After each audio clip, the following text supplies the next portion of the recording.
नमस्कार बच्चों, स्वागत आप सबों को स्टडी टाइम यूट्यूब चैनल पर। बच्चों, इस वीडियो के माध्यम से कक्षा 8 क्लास का चैप्टर जो है सो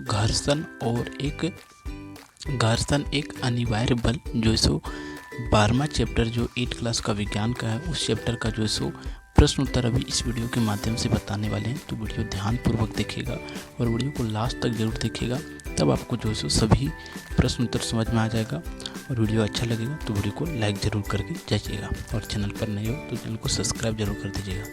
तो चलिए देखते हैं फर्स्ट प्रश्न क्या कहा जाता है। देखिए, कहा जाता है तरल पदार्थ के कारण उत्पन्न घर्षण को क्या कहते हैं। जब तरल पदार्थ के कारण कोई घर्षण उत्पन्न हो जाता है तो उसे तरल घर्षण कहते हैं। तो पहला का आंसर का होगा। अब दूसरा का देखते हैं, किस घर्षण की अपेक्षा सर्पी घर्षण कम होता है। किस घर्षण की अपेक्षा में सर्पी घर्षण जो है सो कम होता है। तो स्थैतिक घर्षण के कारण। कौन सा घर्षण? स्थैतिक घर्षण के कारण। फिर अगला आता है तीसरा प्रश्न, किस आकृति की वस्तु पर तरल घर्षण कम होता है। कौन सी आकृतिक वस्तु पर तरल घर्षण जो होता है सो कम होता है। कौन सी आकृतिक वस्तु पर? तो देखिए, कौन सी आकृतिक वस्तु पर घर्षण कम होता है ये समझिए, ठीक है। तो इसका आंसर होता है घर्षण जो है सो, देखिए पढ़ते ऑप्शन पढ़िए। पहला है आयताकार, वर्गाकार, नौकाकार, वृत्ताकार। तो वृत्ताकार लाम है, ठीक है। तो तीसरा का आंसर वृत्ताकार होगा। फिर अगला आता है तेलीय सतह से घर्षण घट जाता है, ठीक है। फिर अगला आता है, देखिए पांचवा का, देखिए बर्फ पर चलने पर आप फिसल जाएंगे क्योंकि बर्फ की सतह का घर्षण कम होता है। बर्फ की सतह का घर्षण क्या होता है? कम होता है। इसी कारण से बर्फ पर चलने में कठिनाई होती है या बर्फ पर चलने में फिसल जाते हैं लोग। फिर अगला प्रश्न है, घर्षण हमेशा हानिकारक होता है, लाभदायक होता है ना कि हानि।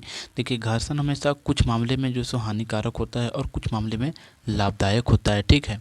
फिर आगे कहा जा रहा है बॉल वायरिंग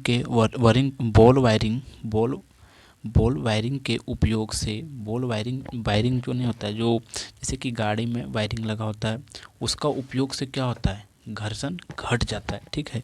बॉल वायरिंग का उपयोग से क्या होता है? घर्षण घट जाता है। तो खा होगा इसका।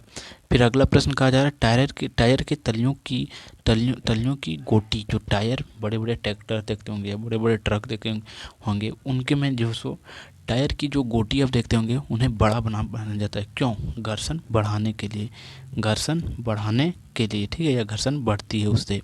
फिर अगला प्रश्न आता है रिक्त स्थानों की पूर्ति कीजिए। जो खाली स्थान है फिलिंग द ब्लैंक्स वाले प्रश्न है, ठीक है। देखिए, कहा जाता है घर्षण से क्या उत्पन्न होता है। देखिए समझिएगा, घर्षण से क्या उत्पन्न होता है। आपको बताएं कि जब घर्षण पैदा होता है तो ऊष्मा उत्पन्न होता है। तो उस वीडियो को आप नहीं देखे हैं तो रीडिंग वाले वीडियो में पूरा बताएं, तो उसका वीडियो को डिस्क्रिप्शन में लिंक दिया हुआ है। आप पहले उस वीडियो को देखें, तब इसको देखें, तब आपको और बेहतर समझ में आने वाले हैं। तो क्या होता है? घर्षण से ऊष्मा उत्पन्न होता है। फिर अगला प्रश्न कहा जाता है कैरम बोर्ड पर पाउडर छिड़कने से घर्षण कम हो जाता है। तो यहाँ भरेगा ऊष्मा, यहाँ क्या होगा? यहाँ होगा कि घर्षण कम हो जाता है, ठीक है, घर्षण कम हो जाता है। फिर अगला प्रश्न है द्रव एवं गैस को एक ही नाम से जाना जाता है। द्रव और गैस को एक ही नाम से जाना जाता है। कौन सा नाम से? तरल के नाम से, ठीक है। तो यहाँ तरल भराएगा। फिर आगे कहा जाता है घर्षण पृष्ठ की आकृतिक बोल सकते हैं या प्राकृतिक पर निर्भर करती है। मान लीजिए कि कोई सतह जो है सो उखड़ा है तो उसमें घर्षण अधिक लगेगा। कोई पूरा घर्षण मान लीजिए कि पूरा समतल है, जैसे कि टाइल्स में, तो टाइल्स में क्या होता है? घर्षण वहाँ कम हो जाता है। तो उसके प्राकृतिक पर निर्भर करता है। फिर अगला प्रश्न है तरल घर्षण सर्पी घर्षण की अपेक्षा, जो तरल घर्षण होता है वो सर्पी घर्षण की अपेक्षा कम होता है। तो यहाँ कम भराएगा। उसके बाद अगला 10 का प्रश्न आता है। 10 देखिए, कहा गया कुछ बच्चों को सर्पी लौटनी तथा तरल घर्षण के कारण उत्पन्न घर्षण बलों को घटते क्रम में अवरुद्ध करने के लिए किया गया है। व्याख्या व्यवस्था नीचे की गई है, सही की व्याख्या कीजिए। देखिए लोटनी, सर्पी, तरल, ठीक है, देखते जाइएगा कि कौन सा घर्षण आगे आने वाला है। क्या कहा गया, फिर से समझिए प्रश्न को। कुछ बच्चे को सर्पी लोटनी तथा तरल घर्षण के कारण उत्पन्न घर्षण बलों को घटते क्रम में करने के लिए कहा गया, उसकी व्याख्या कीजिए। ठीक है, तो देखिए लोटनी सर्पी तरल सर्पी सर्पी लोटनी तरल सर्पी। तो इसका आंसर कौन सा होगा, देखिए पहले खा का इसका आंसर हो जाएगा। ठीक है, अब फिर अगला प्रश्न देखते हैं 11 का। ललिता पहिया वाला खिलौना टाइल्स के सूखे फर्श, टाइल्स की गीले फर्श पर बिछे समाचार पत्र पर तौलिया पर चलती है। खिलौने पर विभिन्न पृष्ठ द्वारा लगे घर्षण बल को बढ़ते क्रम में सजाया गया है। उसे आपको जो है सो लिखना है। तो देखिए इसका आंसर जो है सो तीसरा होगा। टाइल्स का गीला फर्श, टाइल्स का सूखा फर्श, समाचार पत्र या तौलिया। ठीक है, तो आप समझ गए। अब अगला प्रश्न देखते हैं जो प्रश्न संख्या 2 है। देखिए कहा जाता है निम्नलिखित प्रश्नों का कारण बताइए। देखिए निम्नलिखित प्रश्न दिया है आपको और उसके कारण बताना है। तो देखिए फर्स्ट का क्या कारण है और क्या प्रश्न पूछा गया है, तो समझिए। देखिए क्या कहा जाता है, एक गेंद मैदान में लुढ़कती हुई रुक जाती है। अब जैसे कि गेंद है तो मैदान में या कहीं भी लुढ़कते हुए रुक जाती है। क्यों रुक जाती है, समझिए। मैदान में लुढ़कती हुई गेंद होती है, क्योंकि लुढ़कती हुई गेंद होती है, क्योंकि गेंद और मैदान की सतह के बीच रुक जाती है, क्योंकि सतह के बीच बल या घर्षण उत्पन्न होता है जो गेंद के लुढ़कने के विपरीत दिशा में लगता है। जो घर्षण बल उत्पन्न होता है वह लुढ़कने के विपरीत दिशा में लगता है। तो क्या होता है, इस प्रकार से गेंद जो है सो रुक जाता है एक समय के पश्चात। कहने का अर्थ बनता है कि गेंद बॉल जो है सो जैसे कि इस दिशा में जा रहा है, ठीक है, और घर्षण बल इस दिशा में लग रहा है। जैसे कि बॉल इस दिशा में जा रहा है और घर्षण बल जो है इस दिशा में लग रहा है, तो एक दूसरे के विपरीत है, तो फिर वो जीरो हो जाता है मिलके, और इस प्रकार बॉल जो है सो रुक जाती है और सारे बल लगते हैं। अब फिर अगला प्रश्न देखिए, कहा जाता है बॉल पेन से प्लास्टिक या तेल लगा कागज पर लिखना कठिन होता है। बॉल पेन से प्लास्टिक या कागज में जो तेल लगा होता है उस पर लिखना कठिन होता है। क्यों, क्योंकि घर्षण कम हो जाता है। बॉल पेन और कागज के बीच तेल या प्लास्टिक होने से घर्षण कम हो जाता है, इसलिए लिखने में कठिनाई उत्पन्न होती है। ठीक है, सीधा आंसर है, आप लिख सकते हैं। फिर आगे कहा जाता है खिलाड़ी के जूते कांटेदार तथा वाहन के टायर ग्रिप होते हैं। खिलाड़ी के जूते कांटेदार होते हैं क्योंकि इससे आगे बढ़ने और घर्षण बल लगता है, जिससे फिसल नहीं सकता है, और फिसले ना, इसके कारण से जो है सो कांटेदार बनाया जाता है। नहीं तो फिसल के अगर बार बार गिर जाएगा तो खिलाड़ी खेलेगा कैसे, इसीलिए कांटेदार बनाया जाता है। फिर आगे देखिए, कहा जाता है मशीन के घूमने वाले भाग में स्नेही यानी कि ग्रीस या तेल डालते हैं। क्यों, घर्षण कम करने के लिए। सीधा समझिए, मशीन में ग्रीस या तेल का उपयोग करने से मशीन में घर्षण कम होता है, जिससे मशीन सुचारू रूप से कार्य करता है और मशीन में ऊष्मा उत्पन्न नहीं होता है, यानी कि मशीन हीट नहीं होता है अगर उसमें जो है सो ऑयल या जो है सो ग्रीस जो होता है डाल देते हैं तो। ठीक है, अब फिर अगला प्रश्न, तीसरा प्रश्न देखिए। तीसरा प्रश्न कहा जाता है घर्षण कम करने के 2 उपाय बताइए। जैसे कि घर्षण है एक, तो आप ग्रीस दे के कम कर सकते हैं। दूसरा और कुछ भी अभी जो लिखा हुआ है ये आपको मैं बताने वाला हूँ। तो घर्षण कम करने के 2 उपाय बताना है। तो देखिए कहा जाता है ग्रीस या तेल डालकर अधिक घर्षण वाली जगहों से घर्षण कम किया जा सकता है। ठीक है, ये सब पहले समझ गए। अब दूसरा है एक वस्तु को दूसरी वस्तु के पृष्ठ से लुढ़का कर घर्षण कम किया जा सकता है। ठीक है, यानी कि घर्षण कम करने के बहुत ही तरीके हैं, तो आप उसे कम कर सकते हैं। अब चौथा प्रश्न आता है एक मजदूर एक बक्से को धकेलकर कुछ दूरी दूसरे कमरे में ले जा रहा है। उसी समय एक और बक्से को पहली वस्तु के ऊपर रख दिया जाता है। अब मजदूर के दोनों बक्से को कमरे तक धकेल कर ले जाने में अधिक बल लगाना पड़ता है। कारण बताइए, क्योंकि देखिए मास बढ़ गया तो फोर्स भी जो है सो अधिक लगाना होगा उस पर। देखिए कहा जाता है एक मजदूर एक बक्से को धकेलकर दूसरे कमरे में ले जा रहा था, उसी समय एक और बक्सा उसके ऊपर रखकर बक्सा का वजन बढ़ा दिया जाता है, जिसके कारण बक्सा पर लगा लगा घर्षण बल बढ़ जाता है, जिससे मजदूर दोनों बक्सों ले जाने में बहुत कठिनाई होती है।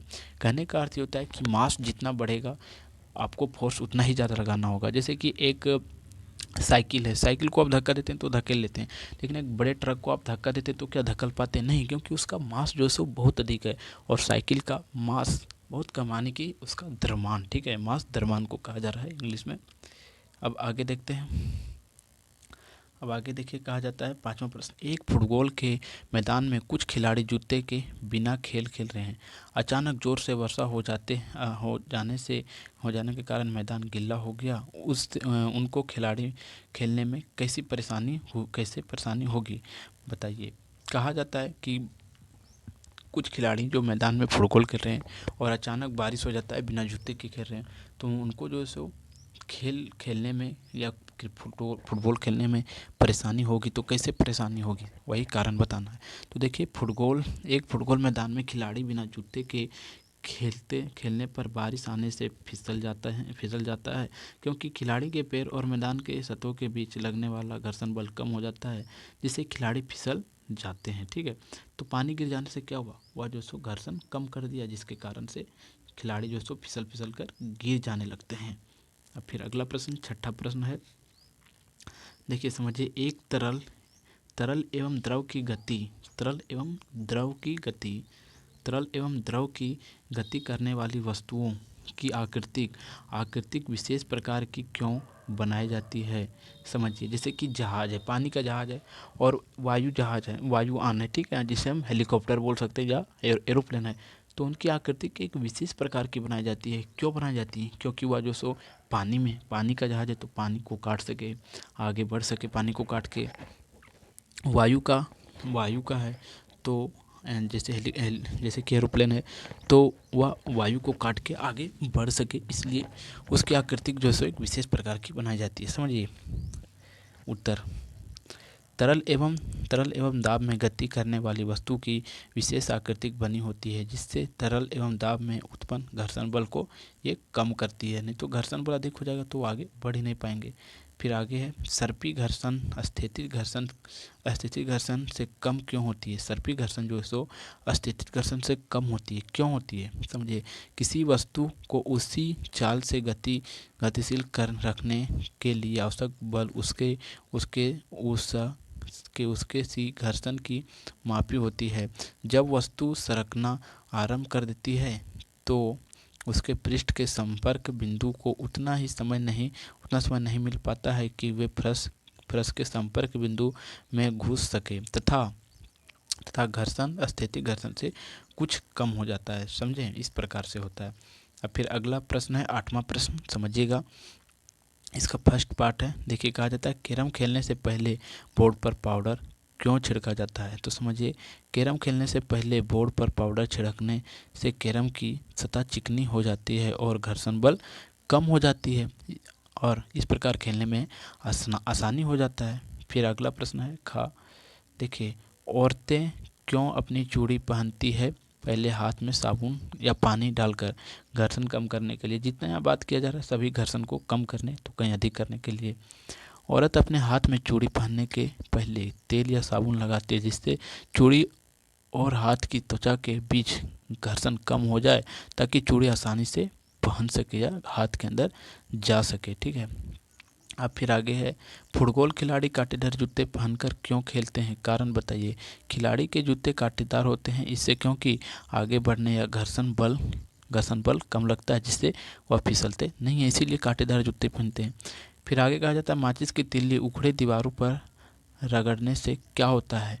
हाँ, माचिस की तिल्ली उखड़ी दीवारों पर रगड़ने से भी जल सकती है। माचिस की तिल्ली को रगड़ने पर उससे आग लग भी सकता है। ठीक है, अब अगला प्रश्न है अगला प्रश्न है, अगर घर्षण नहीं होता तो क्या होता है? बहुत बड़ा बात है ये। घर्षण ना होने पर चलती हुई वस्तु कभी रुकती ही नहीं। वह घर्षण वह बल है जो आपकी ज़मीन पर चलने में सक्षम बनाती है। घर्षण के कारण हम चलती गाड़ी में ब्रेक लगा पाते हैं। यानी कि घर्षण है तो हम सभी कार्य को कर सकते हैं, अर्थात घर्षण नहीं रहेगा तो घर्षण के बिना कुछ करना जो सो नामुमकिन है। ये डायरेक्ट समझ जाइए।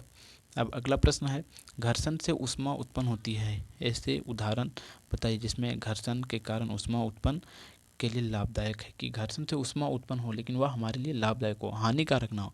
ठीक है, तो समझिए हाँ लाभदायक क्या है। माचिस जलाना। माचिस की तिलियां को किसी खुरदीदार स्थान पर रगड़ने से या घर्षण करने से गर्मी पैदा होती है, जिससे माचिस जलने में मदद होती है और वह माचिस जलकर जो सो घर्षण के कारण हमें आग मिलती है और एनर्जी मिलती है, जिससे हमें फ़ायदा मिलता है। फिर आगे हाथ गर्म करना। अपने हाथों को एक दूसरे के खिलाफ रगड़ने से घर्षण पैदा होता है, जिससे गर्मी पैदा होता है और हाथ गर्म हो जाता है, और इस प्रकार घर्षण के ये उदाहरण हैं ऊष्मा के लाभ के। ठीक है, और यह इस प्रकार यह अध्याय जो समाप्त होता है। और अगर आपको वीडियो अच्छा लगा हो तो बिल्कुल लाइक ज़रूर करें, और चैनल पर नए हो तो चैनल को सब्सक्राइब जरूर करें। तो फिर मिलता है आपको एक नई वीडियो में, तब तक के लिए जय हिंद।